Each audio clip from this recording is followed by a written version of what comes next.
خبري خوش يا الله خير يا كم يا نوي فلم روابون بجمهور ريال مدريد دور ما تشكو بريا وجي ريال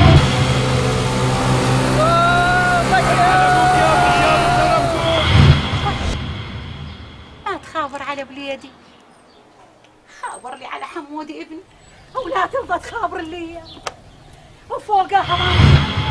ما تشوفين الموت وراي وين ما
for the 2016 Arab Film Festival.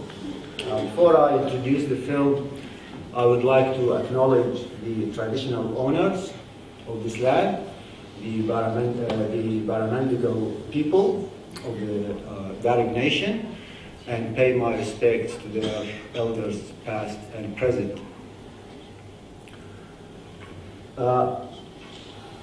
It's a great thrill to see this growing crowd of people, so many familiar faces. It's really becoming like some sort of an Iraqi cinema club, coming here every year to watch the best of Iraqi cinema. So a lot of people from the diverse Iraqi community. There's a large Kurdish contingent tonight, and also everyone else from the amazing multicultural Sydney. So I would like to thank you all for coming tonight and supporting the Arab Film Festival and the Iraqi cinema.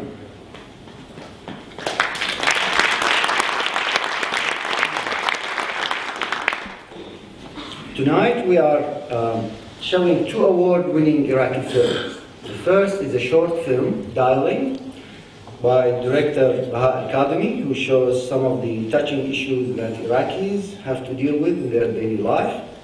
And the second is the Kurdish Iraqi feature film, El Clasico, by director Halkot Mustafa. I'm sure so many, at least some, are saying, how can we show a Kurdish film in an Arab film festival?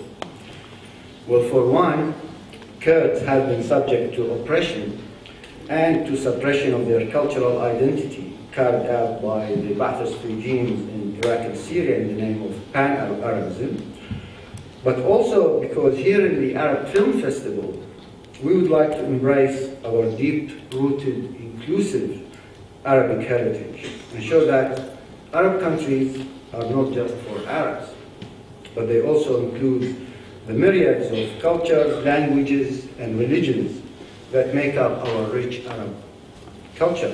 Like for Iraq, thank you. If you look at the Iraqi community here, you will see so many cultures and languages, and we are very proud of all of that. This film, now putting politics aside, so this film has a very strong human touch as well, showing that small-sized people, like all of us, have feelings, aspirations, and dreams. It's also worth giving you a brief background about the film. So the two small-sized brothers, they're not actors, and really one was obsessed with Real Madrid and the other with Barcelona. When they shot the film, both had never been to the cinema before, and the actors spent 1 year, one whole year with them to learn their lives and how they see the world from their view. So in the end, this film is about the other. Two brothers of small size who dare to do things and be visible in their society. Before I finish, and this is the closing session for the Arab Film Festival, I would like to do a few thank yous.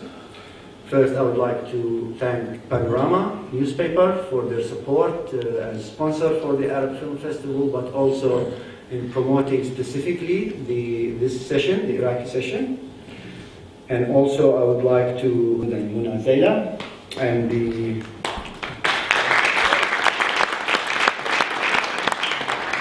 the organizing committee members, Paul Aboud, Alisar Ghazal, Mihal Krayem, and Sama Abdul Nabi.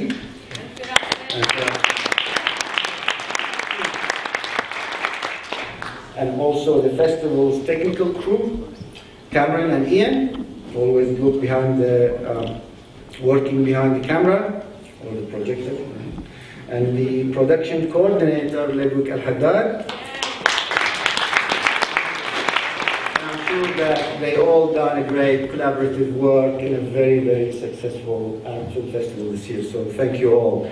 And finally, I would like to thank you again, and please enjoy the film.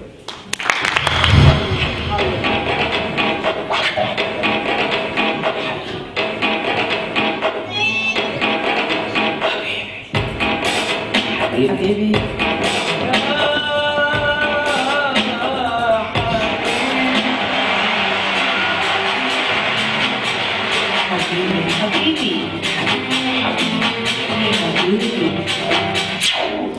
Donate to the Arab Film Festival and be mine.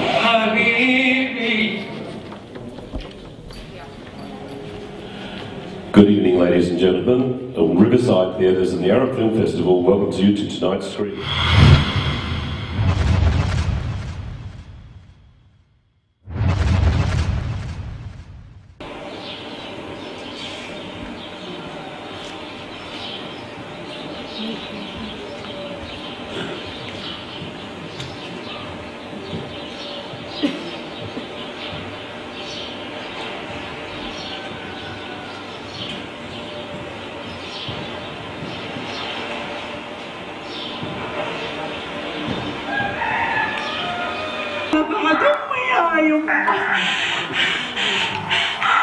ويلي يما يا بعد قلب امك يا يما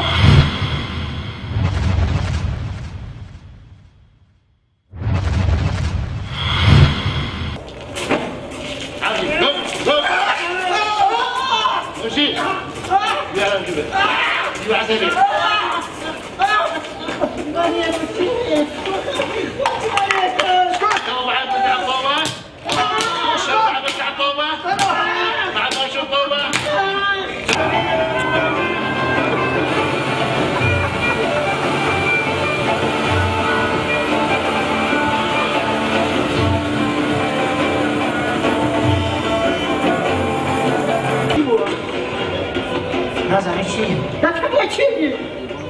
از این کنه ما که وقت جورم سر با این جانب نه؟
استمتعنا جدا بعرضين مهمين لمخرجين عراقيين ممتازين جدا. من اول عرض لنا صوره من المأساة العراقيه في الجنوب العراقي، وصل رساله مهمه انه العراق قادر على ولاده سينما رغم كل الظروف الصعبه اللي يمر بها السينمائيين. انا احيي واشد على ايد بهاء الكاظمي على انتاج مثل هذا الفيلم، واحيي الكبيره عواطف السلمان وكل كادر العمل. اما الفيلم الثاني فهو كلاسيكو، وهو فيلم طويل نسبيا وتناول قضيه جوهريه جدا بشكل مبتكر. الاسلوب الواضح كان، المعالجه السينمائيه كانت ممتازه، البطلين كانوا عن مستوى مسؤوليتهم، لكن رغم هذا السينما العراقيه تحتاج الى دعم حقيقي حتى توصل الى مصاف السينما العربيه والعالميه. فيلم اليوم اللي شفناه اكثر من رائع، الفيلم الكردي اكثر من رائع، وانحني للمخرج على الابداع، على الحوار، على التصوير، على الاحداث. يعني فيلم رائع، انا اعتبره احلى فيلم بالمهرجان، لا حد يزعل. يعني انا من حازه العراق والكردستان، فيلم بديع. وحتى الفيلم الثاني جاري الاتصال هم انطفت فكره حزينه للناس الحزينه مثلنا، وكنا بجينا. ثانك يو فيري ماتش. استمتعنا واخذنا يعني نقلنا صوره للمجتمع الاسترالي وللجاليه العربيه في سيدني حقيقه الواقع العراقي.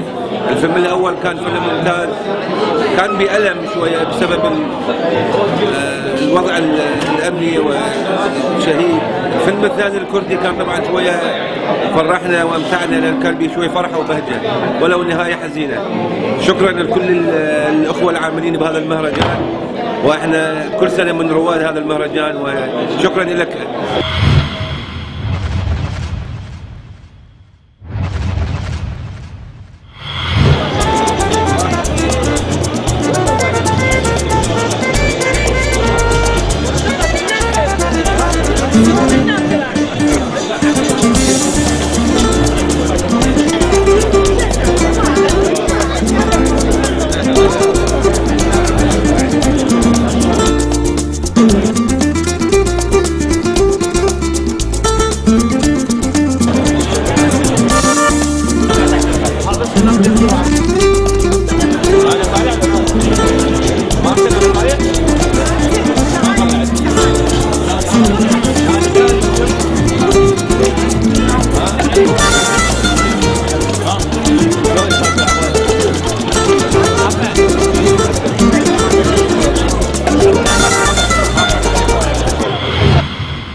الاشياء اللي هسه تصير بالعراق على كل الاشياء اللي نسمعها بالنسبه للشهداء اللي يروحون، واحاسيس الام. يعني كأم عاني بس طلعت هي الام هاي بدموعي نزلت وياها. It's a beautiful film، اخراج كل شيء. بالنسبه للكلاسيكو لازم نحكي كلش حلو. وبالنهايه بالنهايه الحقيقه كنا بدنا نتناقش بيناتنا، هل هو الان عايش لو ميت؟ هل شنو النهايه الحقيقيه للفيلم؟ قصه كلش حلوه، تمثيل رائع. الثاني يتعلمك على الصبر والقوه والايمان والعزيمه وتحقيق الامل وتحقيق والاراده على ان تحقق هدفك مهما كان وضعك بالدنيا، مهما شفت من مصاعب. هي هاي الحياه، هي هذه الحياه. هي العلاقة الأسرية وعلاقة الأم بابنها المضحي من أجل الوطن ومن أجل حمايته. هذه الفرصة طبعا فرصة جميلة للمجتمع الأسترالي أن يتعرف على الثقافة العربية، وكانت الأفلام أفلام جميلة ومختارة عبرت عن الثقافة والفن العربي بشكل عام. طبعا المؤسسة التي تقوم بإدارة المهرجان مؤسسة تشكر على عملها العظيم، والحقيقة عمل جميل وعمل كبير يشكرون عليه بكل التفاصيل. يعني كان كلاسيكو، كان فيلم يعني رائع بشكل، فد مسج بكلش قوي. يعني الانسان احس من عنده هدف يوصل، يعني ماكو يوصل مهما تكون العوق مالته مهما يكون. فكان كلش يعني اول شيء كان يعني انه هاي الرحله من كردستان الى بغداد الى اسبانيا رغم المعاناه وبالنسبه للفيلم الاول العراقي يعني كان هذا واقع العراق، ام تدري ابنها ميت بس مع هذا انه تتمنى يكون موجود. كان مؤلم جدا، يعني انا بنتي بلاد عمرها 16 سنه ما تعرف عربي، بس كانت طول الفيلم تبكي.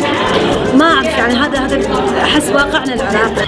من الحفل الختامي لمهرجان الافلام الكورية في سيدني، اول شيء نشكر كل القائمين عليه، منظمة آيس واللجنة المنظمة إلى والهيئة المشرفة أيضا والعاملة، منهم سيدة منى وفادية وفراس ودكتور بولا وكلهم دون استثناء.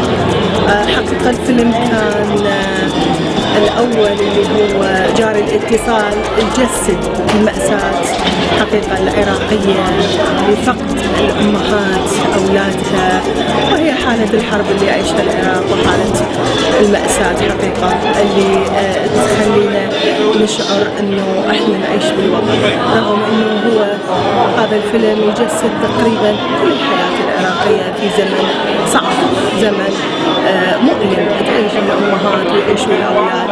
بس تحية للأبطال الشهداء، وتحية للأبطال اللي يحررون الأرض، وتحية لكل العراق من أقصاه إلى أقصاه. أما فيلم كلاسيكو هو أيضا معاناة شعب بأكمله، معاناة الشعب الكردي ومعاناة إنسانية ومعاشية حقيقية يعيشها أيضا هذا الشعب اللي ينادي بالحرية وينادي بكينونته التاريخية حقيقة، ويرتبط أيضا بمعاناته مع العراق والإجراءات